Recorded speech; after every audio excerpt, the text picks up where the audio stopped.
शुरुआत तो में? फिर मैंने सोचा कि 5,000 तो मैं तो अभी स्टार्ट कर रही हूँ, अगर मैं सारे पैसे इसी पे लगा दूंगी, इतने तो मेरे पास है नहीं, ठीक है। बीइंग अ फीमेल होते भी नहीं है, घर में कोई करता भी नहीं है, शुरू में कितने बोलेंगे।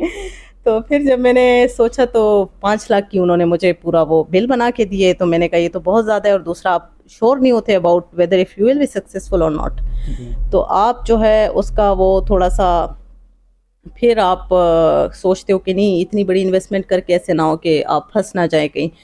तो मैंने सोचा कि नहीं, सेकंड मसला ये आया। एंड थर्ड मसला जो था, जब मैं घर से निकल रही थी तो डिजिटली कोई आपका जो पेशावर में है market place, it was not available digital. Digitally, ठीक है। क्योंकि आजकल का दौर ऐसा है, हमारी जितनी भी जनरेशन जी कह लें आप, वो जब जेन जी घर से निकलती है तो पहले वो गूगल करती है, ठीक है, बिल्कुल। डिजिटली वो एरिया को एक्सेस करते हैं, they give it a call कि आपके पास ये चीज़ है, फजूल में क्यों टाइम वेस्ट करें, ठीक मनी है। क्यों वेस्ट करें। तो उसके लिए जब मैंने सर्च किया तो मुझे पैकेजिंग से रिलेटेड कोई ऑनलाइन इस तरह का पोर्टल केपी में नहीं मिला। ठीक है। और फिर उसके बाद that was the third problem. Then फिर मुझे किसी ने कहा आपको मैडम ये जो बड़े बॉक्सेस हैं कोरुगेटेड जो शिपमेंट के लिए यूज़ होते हैं वो आपको इंडस्ट्रियल स्टेट से मिलेंगे। ठीक है। फिर मैं यहाँ आई हूँ, पूरा ट्रैवल किया है, यहाँ पे भी सेम माहौल एनवायरनमेंट उस तरह का था, कोई आपके साथ डीलिंग ही ठीक से ना करे, आपको कहते थे मैडम आप व्हाट्सएप पे बात कर लें। ठीक है। तो वो थोड़ा सा एक ऑकवर्ड सा फील होता था। एंड द सेकेंड वन, आप अपने आइडियाज़ को फुली एक्सप्रेस नहीं कर पाते। And then the second problem was again the volume, कहते थे मैडम ज़्यादा बनवाने पड़ेंगे। एंड फिर तोड़ों से काम नहीं चलेगा। थोड़ों से काम नहीं चलेगा।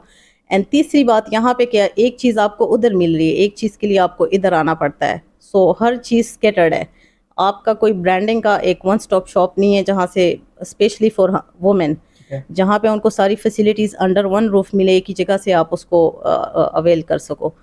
तो वो ये इन सब चीज़ों को मद्देनज़र रखते हुए मैंने सोचा कि नहीं, फैशन छोड़ो, जाए बाढ़ में। अच्छा, पैशन को छोड़ दिया आपने, वो स्पेशलिटी। नहीं करना, उसको जो है ना वो उधर ही मैंने यू टर्न ले लिया। ठीक है। I started research on printing and packaging. दूसरा जो डिज़ाइनिंग और जिन चीज़ों का मैं सोच रही थी कलर्स का, वो टेक्सटाइल और फैशन डिज़ाइनिंग में भी है, वो आपके मुझे इधर भी नज़र आए पैकेजिंग में। यहाँ पे। ये अच्छा। आपके जो बॉक्सेस होते हैं, आपके जो डिफरेंट प्रिंटिंग मटेरियल होता है, तो उसमें काफ़ी अच्छे अच्छे चीज़ें लाइक डिज़ाइनिंग भी आप कर सकते हो, आप अपने स्किल्स को यूज़ कर सकते हो। तो वो मुझे थोड़ी सी रेलेवेंट भी लगी, तो उसकी वजह से फिर मैंने ये शोबा सेलेक्ट किया। जब सेलेक्ट किया तो मुझे चाहिए थी मशीन्स। ठीक है। और मशीन्स के लिए ये था कि यहाँ पे सर्च किया OLX पे। सो एक यहाँ पे एक फैक्ट्री थी जो कि सेल हो रही थी, जिसमें कोरुगेटेड बॉक्स का सेटअप लगा हुआ था। तो 4 बंदे थे, उनके साथ बैठ के फिर मैंने डील की। डील हमारी डन हुई 22 लैक्स में, अच्छा, 22 लाख में। 22 लाख में। कुछ मशीनरी थी, मैनुअल थी। तो बात आई फाइनेंशियल की। पैसे नहीं थे। पैसे नहीं थे। देन अगेन सोचा सीधी सी बात है, पैसे नहीं अब थे। क्या करेंगे, अब किधर जाएंगे, अब दोबारा रोला जो है ना शुरू हो गया और टेंशन शुरू हो गई।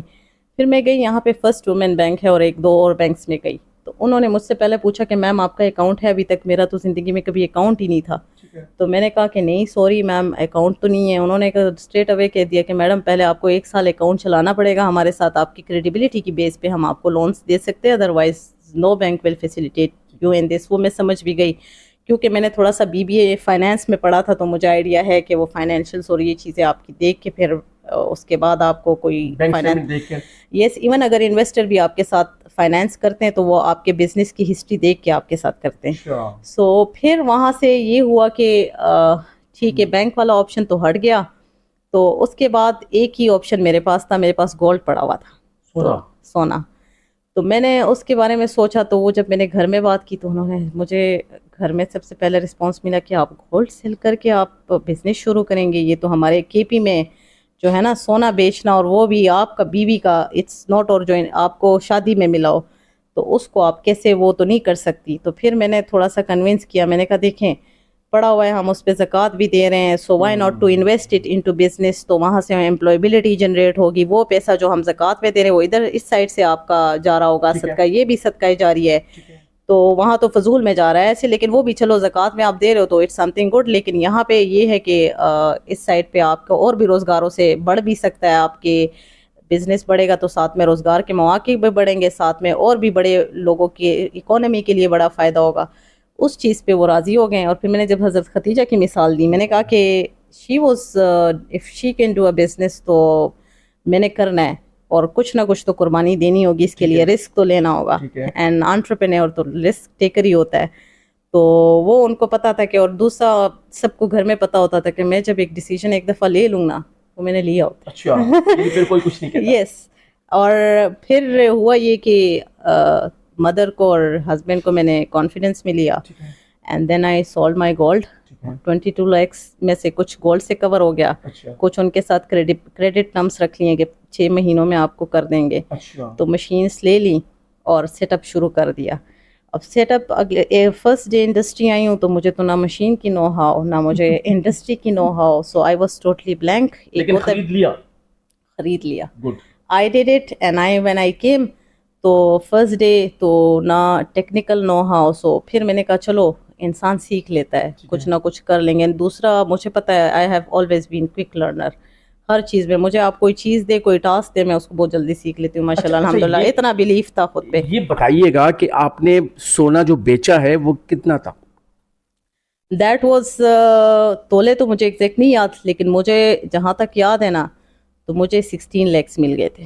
16 लाख हाँ, पूरे सोने के? पूरे सोने के। अच्छा, ये सोना इतना सस्ता था उस वक्त? यस, उस वक्त इतना सस्ता था। ये कितने अरसे पहले की बात? ये मैंने एक ही सेट बेचा था और एक ही सेट के मुझे 16 लाख मिल गए थे। एक सेट मैंने साइड पे रखा था कि अगर आगे कोई बंदा फंस जाए या कुछ हो जाए तो वो आपका होना चाहिए। अच्छा, ये बैकअप के लिए आपने रखा हुआ? यस, बैकअप के लिए, क्योंकि फर्स्ट ईयर आपको पता है बिजनेस एकदम से आपको रेवेन्यू नहीं देता। इतना भी मुझे पता था, बीबीए किया हुआ था, सो काफ़ी नो हाउ थी, अंडरस्टैंडिंग थी। ठीक, ठीक।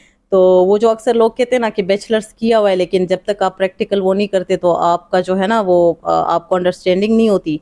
मैंने प्रैक्टिकल भी नहीं किया था, ठीक है। लेकिन चूंकि मेरे पास नॉलेज थी, नो हाउ थी, तो मैं अपना थोड़ा बहुत उस बैकग्राउंड को यूज़ कर लेती थी कि हाँ ये हमने पढ़ा था, ये ऐसे ही होता है, it's fine, it will take 2 years to 3 years to आपके ब्रेक इवन तक, ज़्यादा भी लग सकता है, इट्स नॉट नेसेसरी। वैसे